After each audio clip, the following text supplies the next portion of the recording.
Welcome back to another episode of the Creative Commerce Podcast. I'm your host, Jeffrey Scott from jeffreyscottmedia.com, and this is our first guest episode.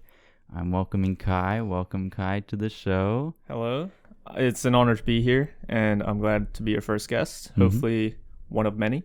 Hopefully, yeah. I want to reach out to a lot more people, have more people on here, so it's not just all about me. Yeah. So let's introduce Kai. Kai is an animator, game developer, and the co-founder of Creator Camp. Could you give like a quick rundown of what Creator Camp is and what you do? Yeah, so Creator Camp is a edutech program, and what we mainly do is we teach creative courses to kids aged 6 to 13. So our big ones are like filmmaking, animation, YouTube camp. So right now we're running our summer camps, and we're getting a bunch of people in, and then we also have tech camps, so we focus on STEM.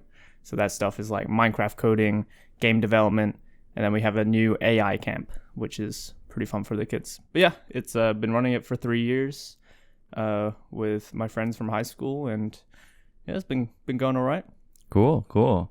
And on the education side, Kai graduated from the Queensland University of Technology with a bachelor's in animation, interactive technology, videographics, and special effects. That's pretty cool. And yes, you're close. I studied programming. Oh, I just read what was on your LinkedIn. Have I got that wrong? That's bad. I just researched you on your LinkedIn. I did programming for... Oh, dude, yeah, because that was my original first major. And then you switched it. I switched to programming. Okay, thanks for making me aware of that. It also still says on your LinkedIn that you still work at Layer. So does it? Oh no! Like in your dude. description, like about, like it says that you're like a developer or whatever at Layer. Whoops. Okay. Yeah, I don't know. So yeah, whatever. But also in the past, Kai had a YouTube channel with over 140,000 subscribers, which is crazy. Great amount. Thank you. How did you go from making those fun videos and stuff to getting into the business world and getting an education all the way in Australia? Dude, it was so yeah, I was doing that YouTube channel throughout high school, and I remember I reached like 100,000 subscribers, and I was in the bus at like 7 a.m. in the morning. I was just looking at the counter going up, and like when it hit 100,000 subscribers, I was like, yes. And then I look around and like, ain't nobody know. Like, right. Yeah. But yeah, did that throughout high school, and I kept it a secret for a while. Like, yeah, sophomore year and stuff, no one knew about it, and then like I told one person, and then it spread. But yeah, like I kept on doing that, and my niche was like mind tricks and illusions. Yeah, I remember that. And unfortunately, there's a finite amount of mind tricks and illusions out there, and there's also a finite amount of shits I give. Can I swear on this? Sure. There's a finite amount of shits I give about mind tricks and illusions. So eventually, my heart wasn't exactly in it anymore. I like just graduated. I was running out of content. I took like a internship in Philadelphia with this dude who was a bit of a nutcase, and I told myself I'm going to focus on this internship. Gigantic waste of time. The YouTube channel kind of started to die, and I was like, I don't know if I'm going to revive this. And yeah, I mean, like YouTube is constantly changing. If you're not keeping up with it, then you're going to fall behind. That's kind of what happened to me. And then for a good like 2 years during university, I didn't really know what I was doing. I always wanted to have something other than my studies. And I started working for this company called Code Camp, and they're really cool. They teach like kids like mainly coding and stuff, but I was specifically in their new camp called like Animation Camp. And I loved kind of the way they structured everything. It was super like efficient. And I started thinking like, yo, this would pop off in America. Oh, okay. So that was kind of the inspiration for Creator Camp and like Yeah. But I thought like the one thing I had with those programs was it was like the kids didn't really care. Like kids don't really care that much about coding necessarily. It's usually the parents that push them to go for it. So I wanted to teach them something that like they would actually want to learn about. So that's why we do like filmmaking and animation and YouTube. Yeah. Every kid wants to be a YouTuber. Right. I was just about to say that. I feel like every kid nowadays, especially seeing TikTok and YouTube and stuff like that, they see these influential creators and they're like, I want to do that. They make a lot of money doing that. I want to do that too. So, yeah. And being popular and stuff. I feel like that's a big influence as well. But how did you kind of get in the creative space and what was your motivation? I've always been, I don't want to say I've always been creative. That sounds like cringe. But yeah, like honestly, since I was like a kid, I played with Lego a lot, and then it transformed to like Minecraft. I was always drawing. I remember when I was very young, I tried to make a comic and sell it at school, and the teacher banned it. Like, dude, no, this isn't like communist North Korea. Don't ban books. Don't ban the free market. Ban books list. Yeah. But no, like honestly, the big thing was film club, which you were also part of. Yeah. Yep. And yeah, we made some like films there. We made some, I don't know.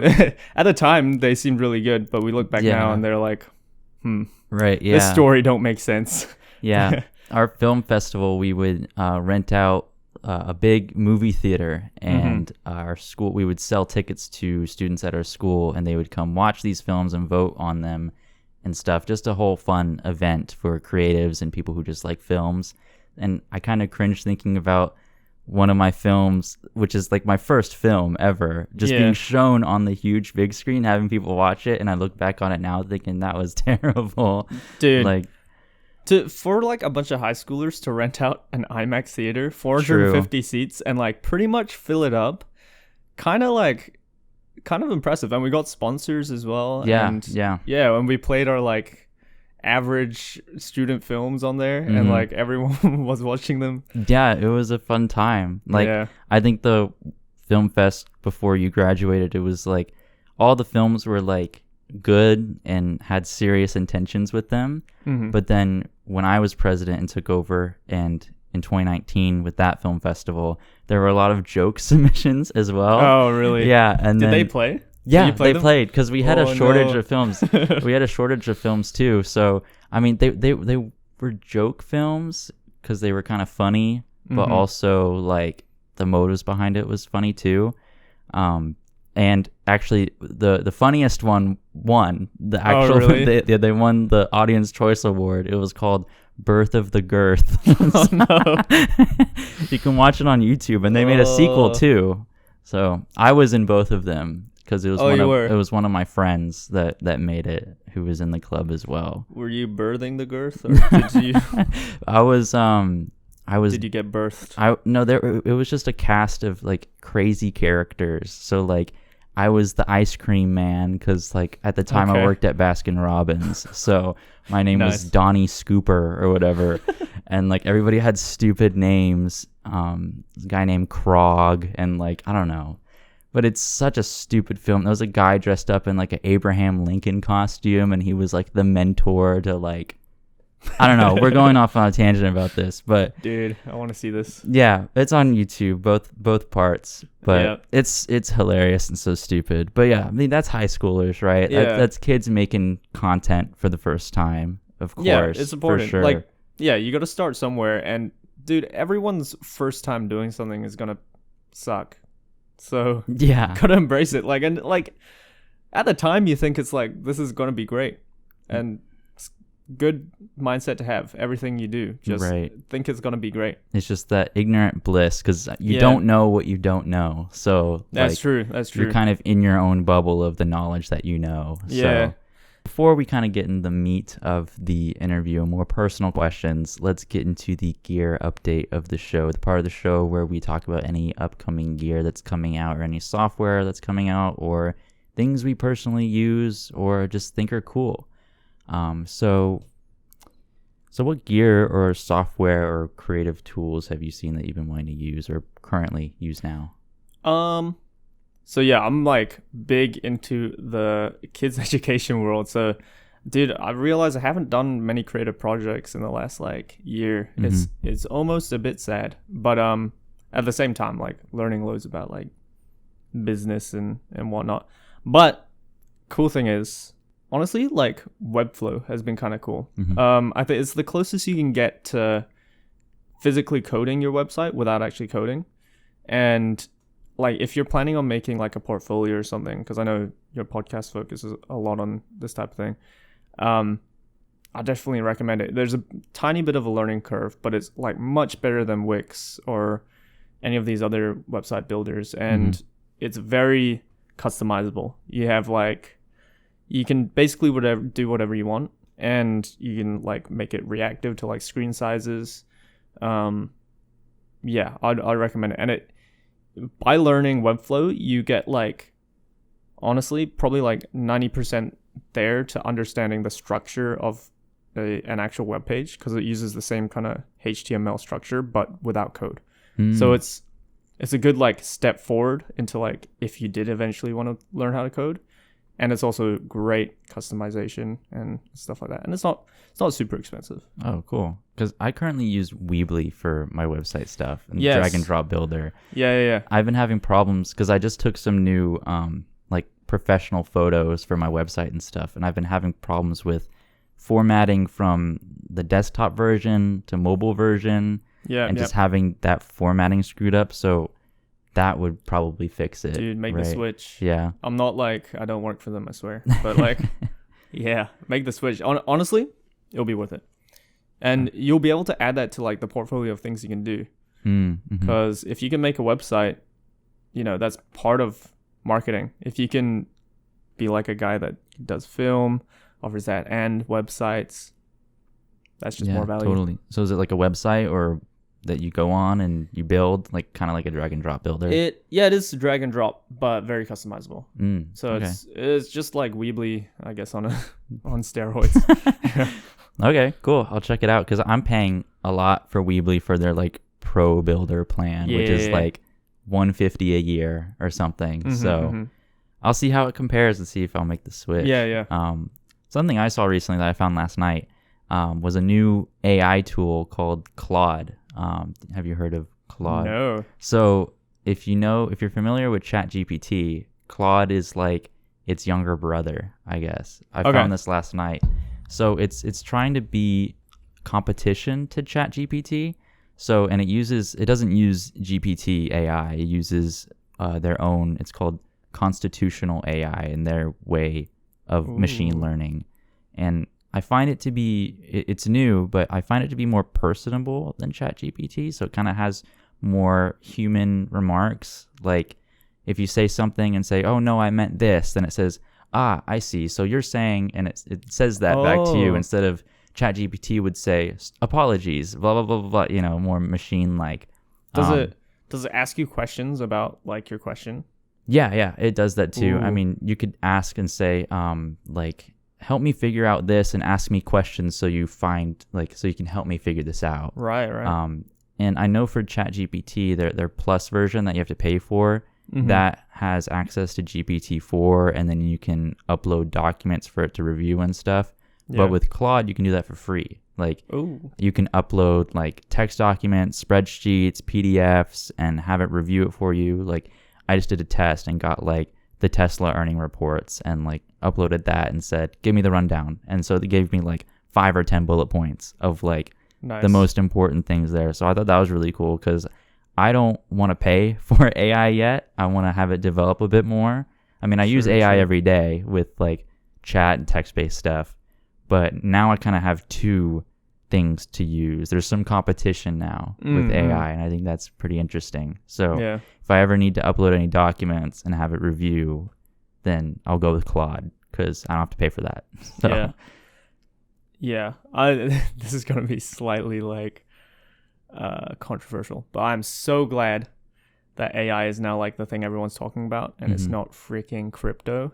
Oh, yeah. NFTs and stuff. Yeah. I have a test that I've made up. Is called the soccer mom test. If you can imagine a soccer mom using something, there's a chance that it's probably going to, be a success. I can imagine a soccer mom actually asking AI for like a solution to a problem. I cannot imagine a soccer mom buying a pizza with crypto. And that is the reason why that's a good test. Yeah, I haven't thought of it like that before. Yeah, and that's minus like all the all the environmental and those reasons. But yeah. Right. Well, that's cool. That's some good insight from both parties. Soccer mom test. If you're ever making a product, obviously this doesn't work for everything, but if you're going to make a game-changing product that everyone's supposed to use, think about soccer moms. Will they use it? Will they just shove an iPad in front of their kid's face and that's what they'll be looking at? So let's get into the inspiration insight part of the show, the part of the show where we challenge you to go out and create something today. So if you were to challenge someone to go out and create something, what would you challenge them to do? One thing that I think is achievable is doing something community driven. It doesn't mean like making your own club. It's also just like going to something like a film club or a chess club or a game dev club, whatever you're interested in. But, one of the biggest things that's kind of happening with our society is loneliness. And especially with like COVID and stuff, we really saw like what loneliness can do to people. It's a big contributor to stuff like depression and stuff. And sometimes all you need is just a few more connections. And so if it's something like you just start your own small club and you get people to join you, it makes a difference, not only to your life, but to other people's lives. And it's a good thing for the community. So yeah, like definitely, I go to a chess club and that's great. Like I feel like I get my social, battery. Social fix. Yeah. Honestly. Just networking with people. Yeah. Like-minded people, I guess. Yeah. Just finding a community that you fit in. Exactly. Yeah. And like, I don't know, a lot of communities now are designed in a way that it's actually very difficult to meet people. Like, yeah, we live in this like city of Houston that has like what, 6 million people? Yeah, tons of people. And for some reason it's difficult to meet people. And right. It's because like, well, it's one, like the design of the community where you have to drive around to places everywhere. There's no chance interactions. But two, there's no like central meeting places. Mm-hmm. We're not living in a village anymore. And so, yeah, like if you can make a reason for people to meet in a central place, that's really good. Yeah.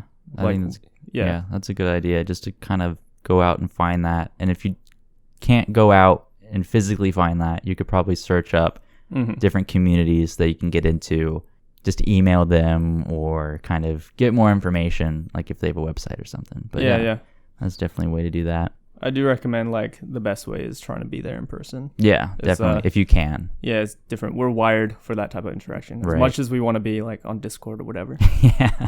Yeah.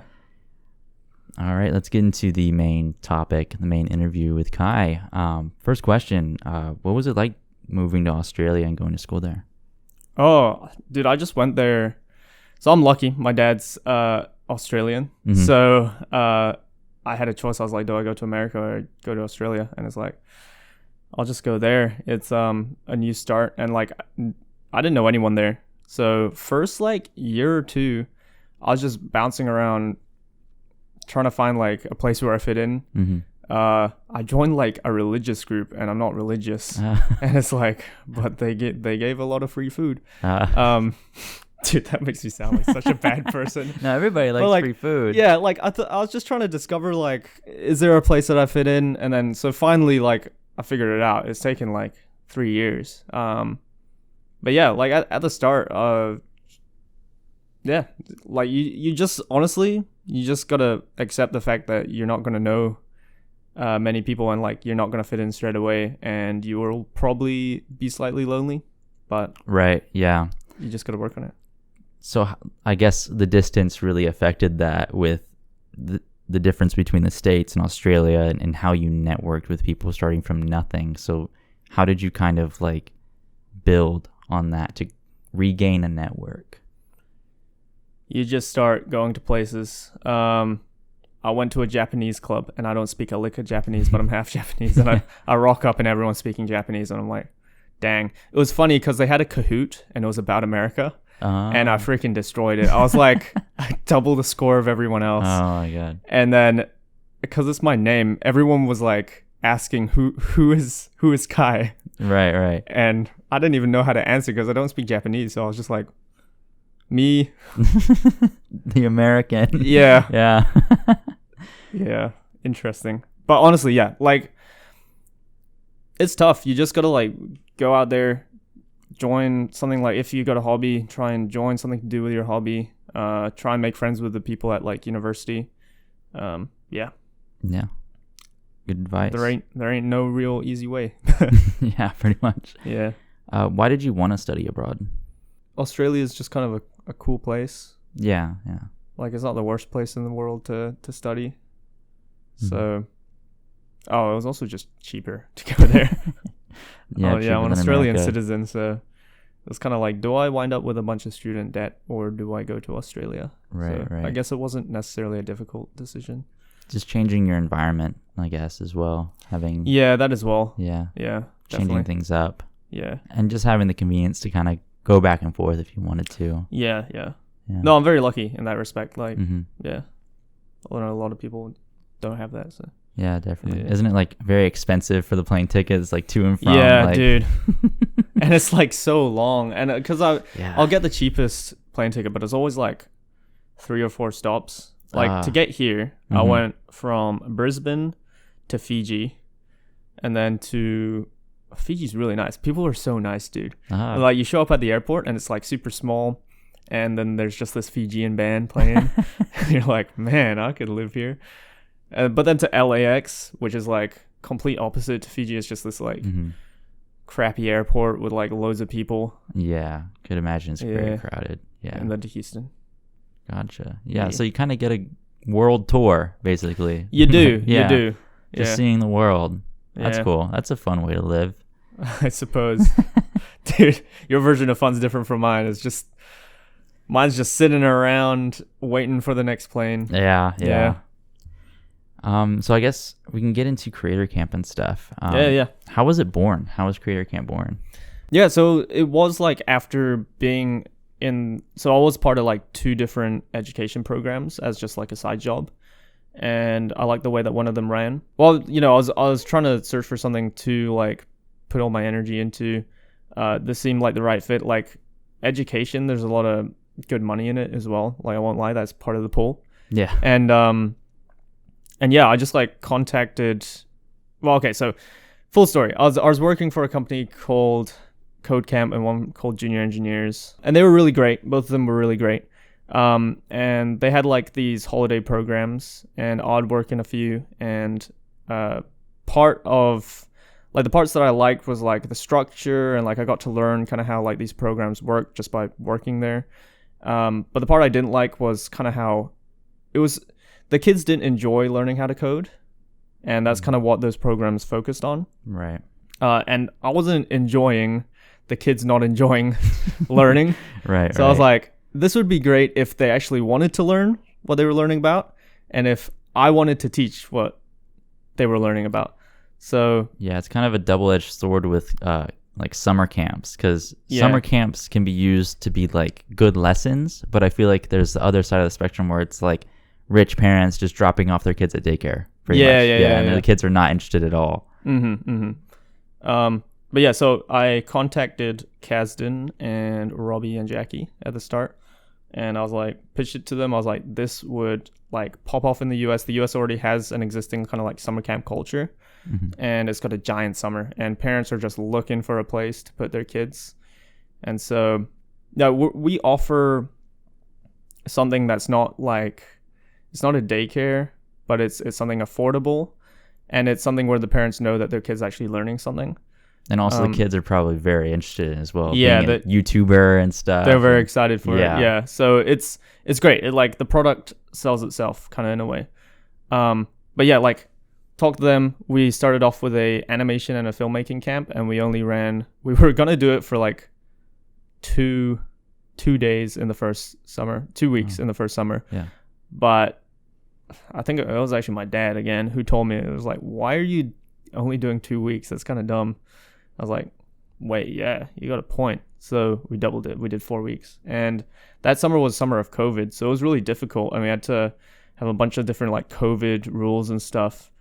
But we like got really big into like community groups on especially like Facebook and stuff, marketed it big time, and like basically told our story in each marketing post. It was like, yo, we're a bunch of like filmmaking students who are making this camp and we're trying to do it for the community. And people actually really vibe with that. And so, yeah, first week was full. And then from then on, like we just kept on going. But yeah, since then, like we've just kind of been building on it summer by summer, reinvesting kind of what we make into the next summer. And yeah, now we're at how many locations? We're like 12 locations and like 30. We no longer really teach, so we hire out like 30 instructors now. That's great. So, yeah. Wow. Just expanding so much, so fast. Yeah. It's a lot of work. Oh, yeah, a lot of work, definitely. Probably takes up like full time of your time. Oh, probably. Dude, yeah. And it's been a big sacrifice. I was course. working full time and I was earning like decent wage. Once you earn a wage that's consistent and like you have disposable income and you can start to buy like these random things, it's a bit addictive. It's like, dang. But like I gave that up and like, yeah, haven't actually had income in the past like half a year, but knowing that this summer will bring me over to getting there. Right. Yeah. So, it's kind of fixed on what part of the year it is. I bet that's kind of worrying to go through. That's the one thing. We're very seasonal, but that's why we're doing after school and we're doing like trying to expand to online and stuff. So we were talking about your friends from high school and kind of pitching the idea of Creator Camp to them. How was it like working with your friends from high school, knowing that they had like the same interests and it kind of all aligned, and now you kind of have this empire. You're kind of unstoppable with this like group of friends that you know you've been with forever. And now, I mean, how did that work out, and how was that? You're very kind calling it an empire. I mean, that's what it looks like. You've got how many? You said you had like 12 locations now and 30 staff. I mean, that's growing. Yeah. Okay. It's an empire. But no, it really isn't. And you claim to be the number one what is it called? Camp, in Texas. Fastest growing camp, from what we can tell. Yeah. And we didn't research that. We're just saying it. But until you get called out. Yeah. Yeah. But like what are people going to say? Like, no, actually we're going faster. True. Like, true. Okay. It depends how you word it.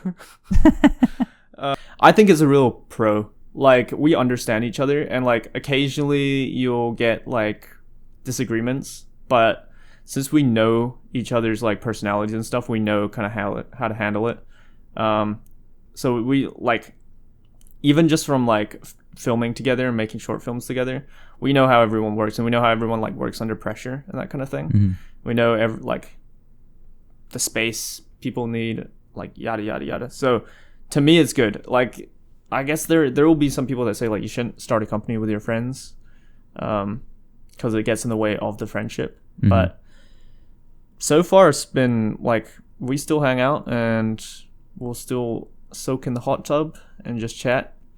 So that's fun. It hasn't made like hasn't really had an effect. But yeah, I've always felt like working with friends made the relationship stronger, because now I know how this person works, not just socially but professionally, and I feel like I can get a better relationship with that person, like working with them on something that we're both interested in. Yeah. So, and the thing is, I would probably not be as close with the guys I'm working with if this didn't happen. I'd just be in Australia, and that'd be it.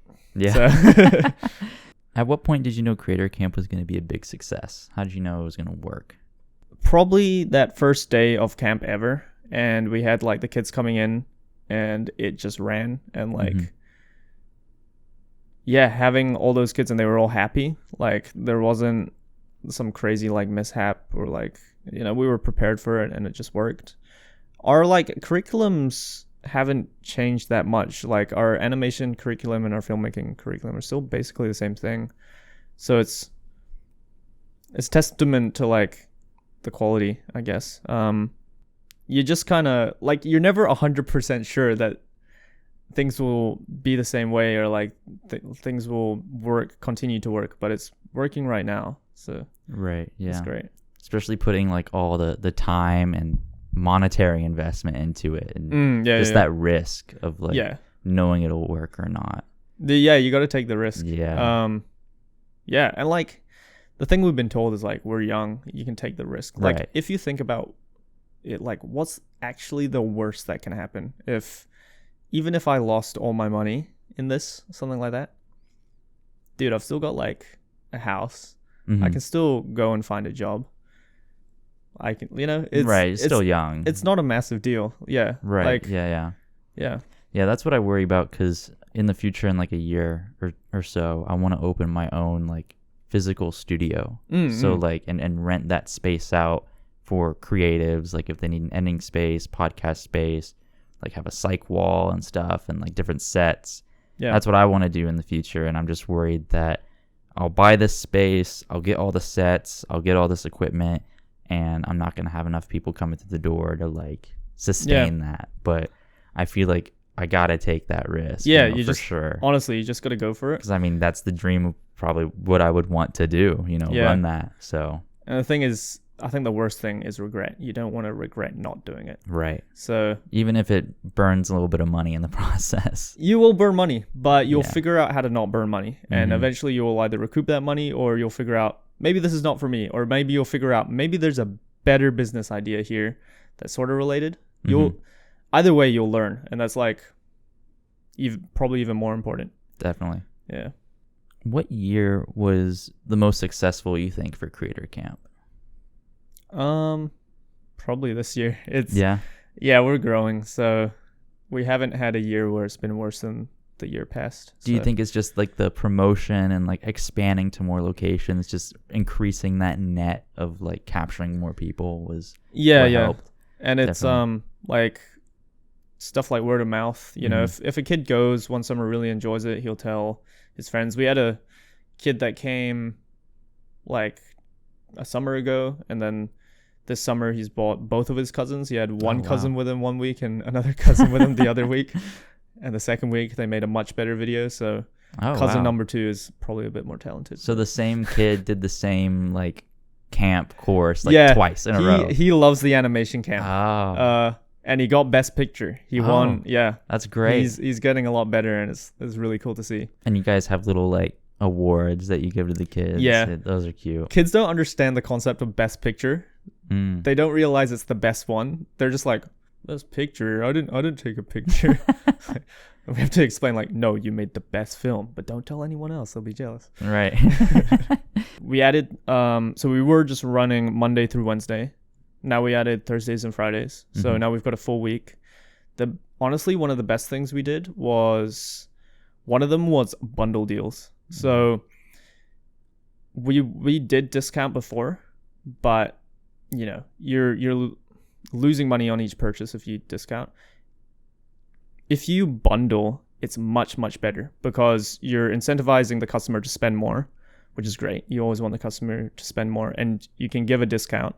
So you're giving a discount on your products, but they're spending more. And for us, them spending more means them coming to more camps, which is even better because they're not going to other people's camps. Right. Another thing we did is like a summer pass. So the parents can pay a flat fee, which we realized is way too low. But they can pay a flat fee, and they can go to as many camps as they want during the summer. Yeah, and so that's also great because they have a big kind of spend, but like the only drawback of that has been like the kids have taken every single camp, and it's like they start to think that they get special treatment because they've been there for so long. Yeah, so they kind of feel like a veteran, and they're like, I know more than you. Yeah, it's like it's great. The summer pass is great because it also keeps the kids out of other camps. So like, yeah, like it. Yeah, that's a good idea. Yeah. So it's kind of twofold. We're still figuring that out. The final thing that's changed is like we're really big into Facebook advertising now. We've got like a great guy from Australia that we pay, and he just understands Facebook. Like, yeah, the stuff he does, like he'll kind of put things in like a three-step process. Like he'll do a big awareness thing, and then the ones that are interested retargets with videos, and then if you're still interested, retargets again. And that's much better than like just trying to get them to buy on the first watch. So, and much cheaper. So yeah, like those two are the big things. How did your advertisements work? And I guess, what does he specifically do to like make you earn more, I guess? Or kind of what's the strategy with creating an ad that'll go successful? I mean, you got to have a good ad. Yeah. So we're lucky because like one of our members, Kasdan, is a filmmaker, so he can make good ads.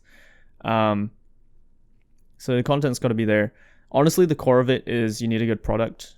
You know, you're not, and you need to target the right people. So you can't sell ice to a polar bear, but if you sell them, I don't know, heater, right? Yeah, they're more likely to buy. So you got to target the right people with the right product. When you were first starting, you taught kids yourself, right? Like in the beginning.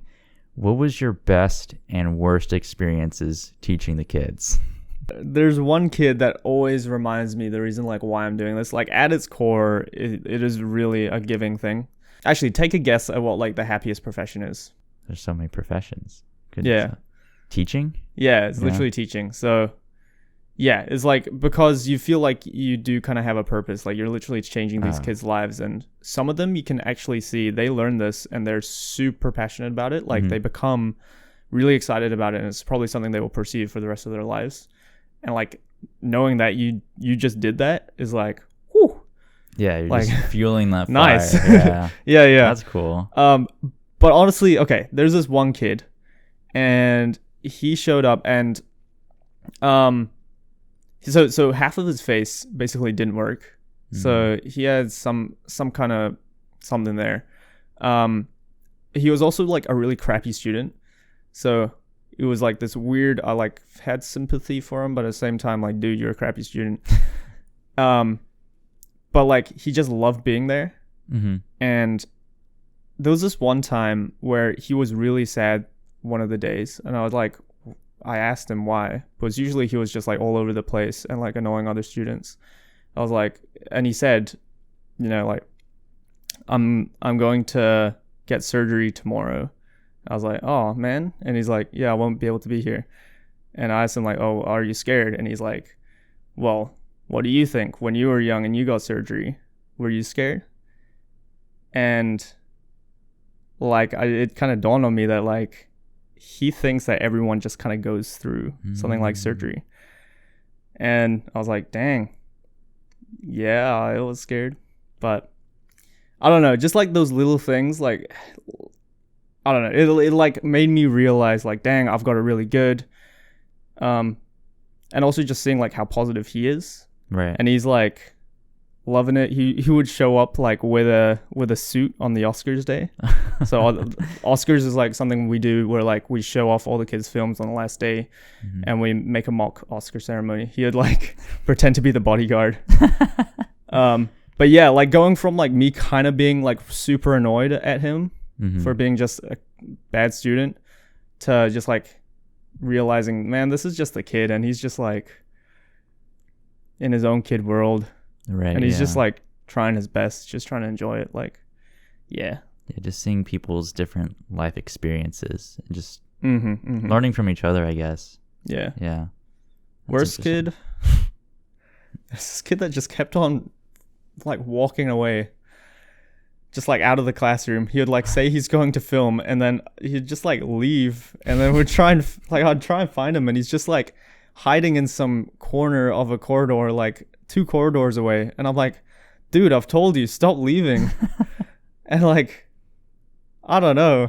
He just didn't want to have anything with it. Yeah, but he was doing his work, but just like, why? I was like, why do you have to go so far away, man? Like, just stay. Was he alone? Do you have any friends with him or no?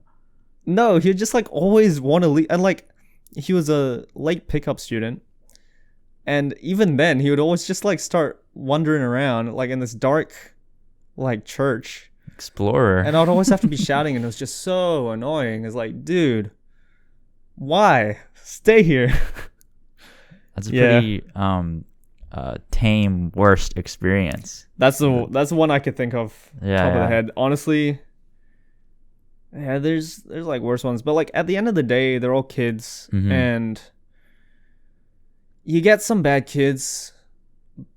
Usually, it's not their fault though, so it's hard to really blame them. It's yeah. How long would it take for you to remember, like, oh, he's gone? He'd do it like so silently. He wouldn't even ask. You'd just be like teaching, and then he just wouldn't be in the room all of a sudden. You'd be like, wait. Oh my goodness, he's gone again. He'd like, I don't know. How long has it been? Yeah. That's funny. But he'd be doing his work just like so far away. It's like, why, kid? Why? He's just anti-networking. He just doesn't want anything to do with the other kids. It seems like. He was a social kid. I do not get it. I just don't know why he wanted to be. I don't know. His social battery was out. He just wanted to recharge. Something like that, yeah.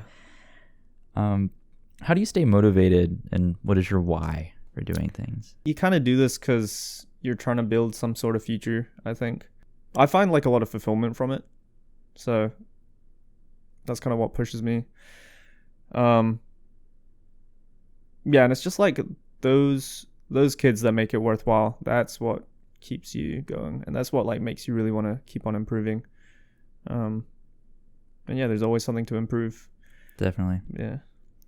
If someone was interested in starting what you do, why should they, and what first steps should they take? Oh, like one is super rewarding. And if you've got something to teach, even if it's, I don't know, like sewing or origami, there will be people that would want to do it. You got to come up with a curriculum and come up with something that people are going to enjoy. And you got to find a place to teach it. And if you can, get the word around. Like, I know that's a bunch of steps. Right, yeah. But whole business plan. But yeah. It's something that, like, if you really wanted to, you could go to your local, like, clubhouse, talk to them, say, like, can I rent out this room for a bit? And they'll probably say yeah, because it's like your local community. And then you put ads out. You can even just drop them off at like doorsteps, and then hopefully enough people sign up, and then you teach it, and you'll probably like, it's not an especially like complicated business, but there are a lot of moving parts. That's the only difference. Like, you got to keep track of a lot of kids. It's also kids, so you got to be very safe, and like you got to have like the right procedures in place for safety. Definitely. And you also got to handle like parents' expectations and that kind of thing. So it's not as easy as just like selling a physical product where you send it and it's done, or like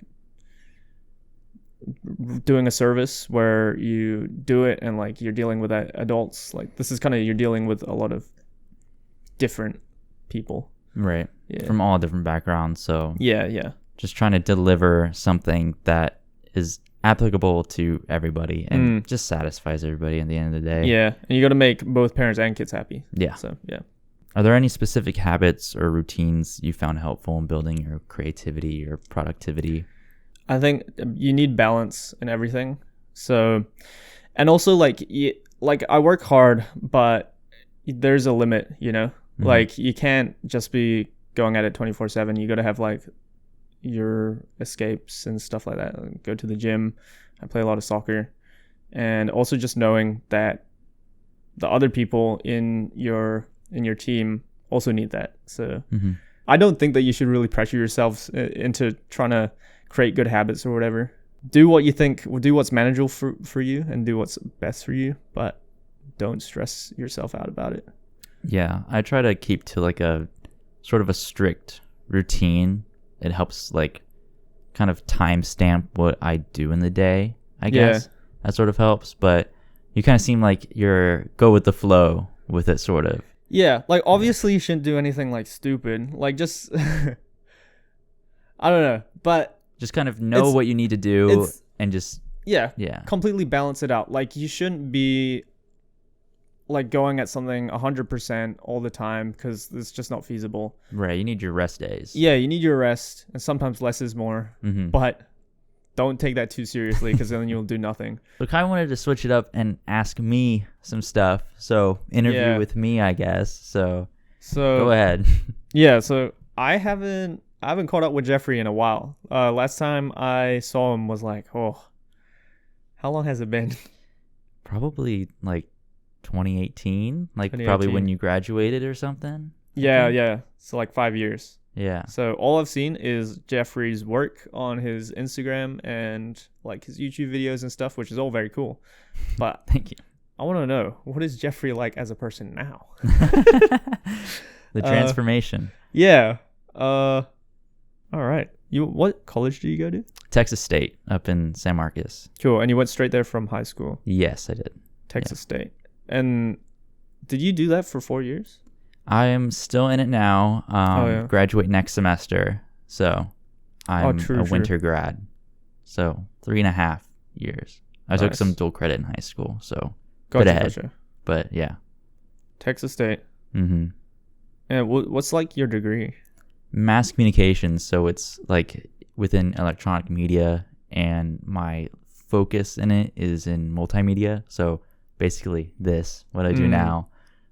Definitely want to go down the photo video route with things, because I feel like getting a film degree is kind of useless in a bit, unless because like it's like theater and arts and stuff. Like, gotcha. What could you really do with that unless you wanted to go into like Hollywood and that kind of filmmaking thing? So if you do something like TV and radio or journalism or multimedia, I feel like that's kind of a better name, I guess. Yeah. Also, I don't get grouped in with the theater kids, so right. Yeah.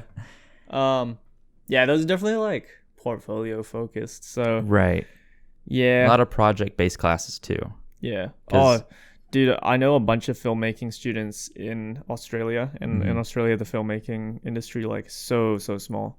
Really? And they graduate and there's like no jobs. They're all competing for like the same, like very, very few jobs. So honestly, the two that I know aren't doing film anymore. They're studying something new. So yeah, a lot of my classes have been very project based, where it's like, okay, for your final, we're not taking like a 60 question, like multiple choice test.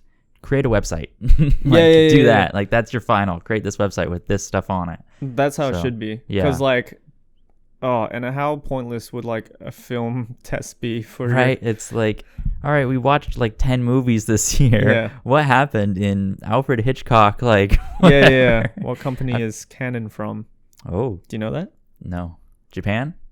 I think Nikon and Canon. I think so. South Korea? I know Nikon is Japanese. Yeah, that makes sense. Canon. South Korea?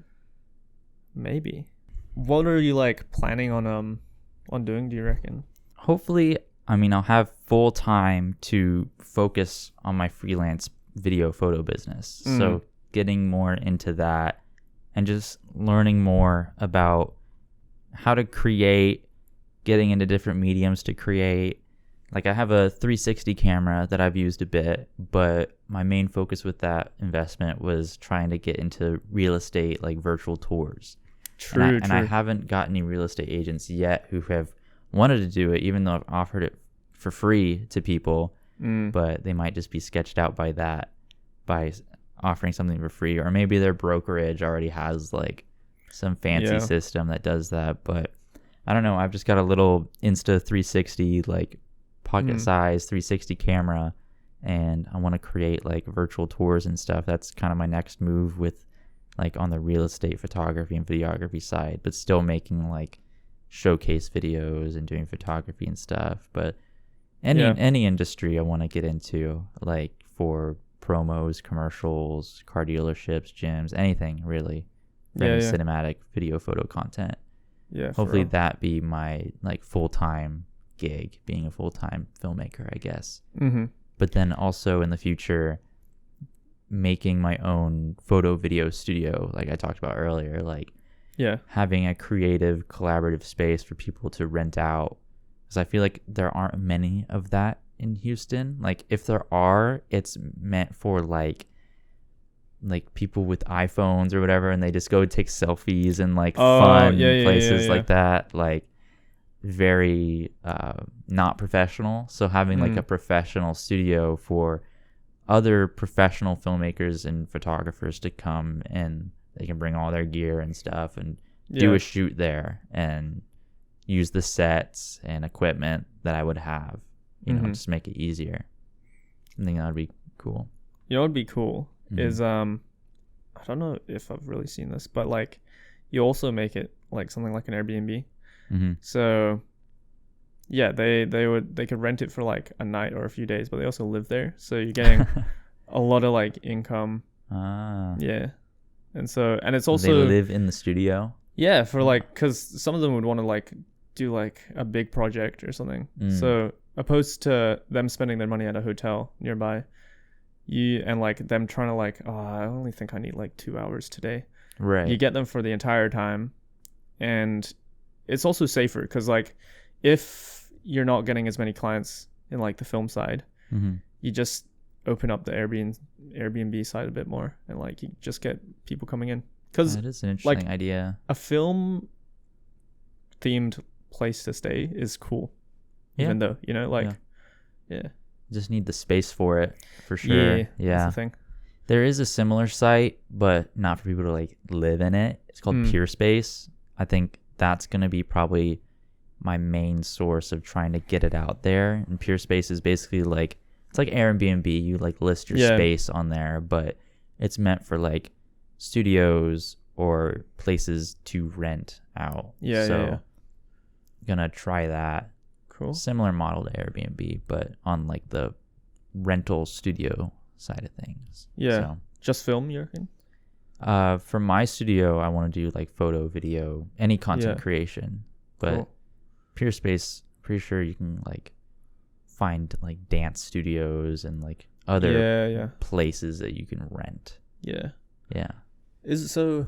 It would just be like, are you imagining like a warehouse with like big backdrops or something? The dream would be a huge warehouse, but I'm more concerned about the rent for the square footage. Yeah. So starting out, I'm thinking of just getting like a 2,000 square foot space. Like it doesn't have to be fancy, like maybe in like a strip center or like its own building, but hopefully fitting a few sets in there and like a few editing or podcast rooms in there. Yeah. And having that. I definitely want a cyc wall though, like those curved like infinite white walls. Dude, that'd be sick. People love those. I feel like that's going to be a big hit. Yeah. But having different sets too. Yeah. You could probably save a lot on rent, like, because strip malls, I mean, they're meant for businesses that are like super customer facing, but yours is like, you're advertising mostly online and people are coming from online. Right. So you can have it like in a, like not on a main road type deal. Right. Yeah, that's kind of my thought with it. Like, even the warehouse, like as long as it has AC, I feel like that would be good. That's the biggest thing. Yeah, that's the concern. Yeah, but most places do, I reckon. I feel like, but there's also a lot of like storage warehouses and stuff. Oh, true. You know, that's not going to be very AC focused to have people in it. Yeah. I want to have like a stage there too. So like if people want to perform or they want to give talks or have like workshops or stuff like that. True. I feel like that'd be cool too, because not only will somebody outside who's interested in like presenting something will like know about my space, but now they'll bring an audience to my space for them and they'll be aware of this place. Yeah. So true. I think that'd be free marketing as well. Yeah. That sounds dope, actually. I think that'd be cool. Yeah. Another creator camp location.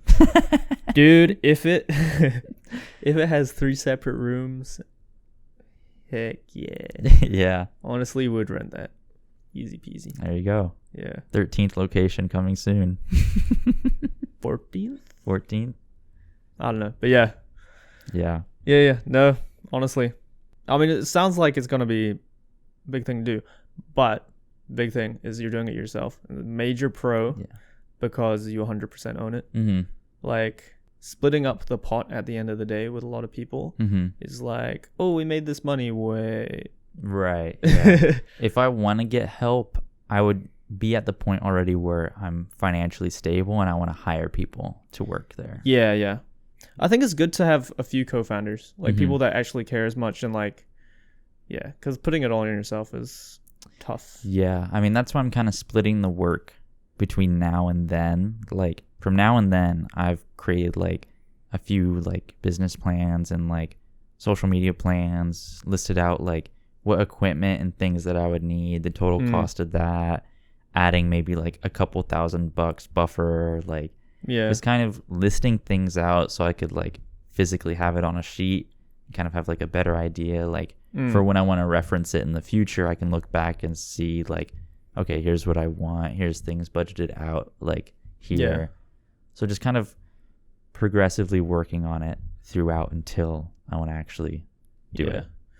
I mean, for the space, you'll definitely need some upfront capital. Right. You'll need to go into some sort of debt to be able to afford it. But every company, unless you're like crazy successful or you just have like a weird business model, goes into debt. So definitely. You're going to, I guess we'll get into the content spotlight of the show. Yep. Content spotlight part of the show where we spotlight a piece of content that we like or we've seen recently. Has there been anything you've seen recently that you thought was cool that you wanted to spotlight? Could be anything you've seen. My friend Kazdan came out with a pilot for his show called Subletter, about a subletter at a house full of like college film students. And it's good. I went to like their launch party. And we all just crowded into one room and watched the first episode. It was kind of cool. But yeah, I'd give that a watch. They're doing this thing called September. So the first 3 days of September is like a Friday, Saturday, Sunday. And that's when like they'll release the first 3 episodes. So yeah. Cool. September. All right. Now let's get down to business in Business 101, where we share any business tips. I feel like this has been very business centered, especially with Creator Camp. So we've shared some knowledge, but more specifically, what business tips would you give to someone right now to either get started or to help them grow? If you want to offer something like discounts, bundle over straight discounts. It's you get higher customer purchases. You can also be really creative with your bundles. So say you're doing soap and say you could do like a 1-color bundle. They're all just different shades of blue. They all smell different, but it's like the blue bundle. You can be creative with it. Opposed to just like get 20% off. It's like instead of just buying one. Yeah. And because you're not making a good profit on that 20% off. The customer isn't buying that much. Also, the experience of getting multiple things is its own experience. So you're actually giving the customer a little bit something more. So bundles over discounts. Something to consider, especially with like photo video stuff. If you're a freelancer, I've done some bundles with that too. Like create a whole package where it's like this photo video package where I do both. Yeah. And like if you're approaching someone, instead of saying like, okay, I'll give you 20% off because you're a good client or whatever, you just say like, hey, I've got like these other things, but I'll give you 20% off if we do all of them.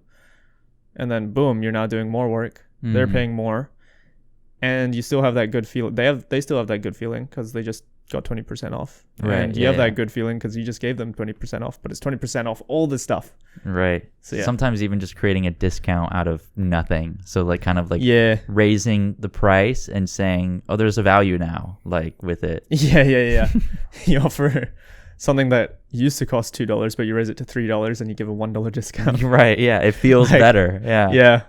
Dude, I saw that at a supermarket. Like, they forgot to take the tag off underneath for the original price, and they literally just added $1 and then said $1 off in the yellow tag. And I'm like, you guys. So it's the same price as before, but literally. They just made it look like a better deal. Yeah, like, oh my god, a whole $1 off. The psychology of things. Yeah, it's like it's for like a banana or something. It was just for like some candy bar, but yeah. That's pretty much it. I want to thank Kai for coming on to the show. Really much appreciate having our first guest. Where can people find you at? Australia. Well, I mean, like social media wise, like. Yeah, you can follow my social media, but it's just kind of personal. It's Kaisei_Forman. Kaisei is spelled Kaisei. Forman is not like George Foreman. It's FOR without the E, MAN. Yeah, You can follow me on LinkedIn, but apparently it's outdated, as we've gotta update that. Yeah, as we've said. And I do recommend, if you have a kid aged 6 to 13 in the Austin or Houston areas, or for next year, a little sneak peek, will be in Seattle, Boise, and San Francisco, I think. We're trying to go global. Yeah. Wow. Well, national. Yeah, really recommend Creator Camp. It will be the funnest thing your kid does this summer, and they get to learn a bunch about the creative process. And we actually end every camp with a Oscar ceremony where they get to show off their work in front of all the other kids, and it is legit like the actual Oscars. So yeah, cool. See you next time. See ya.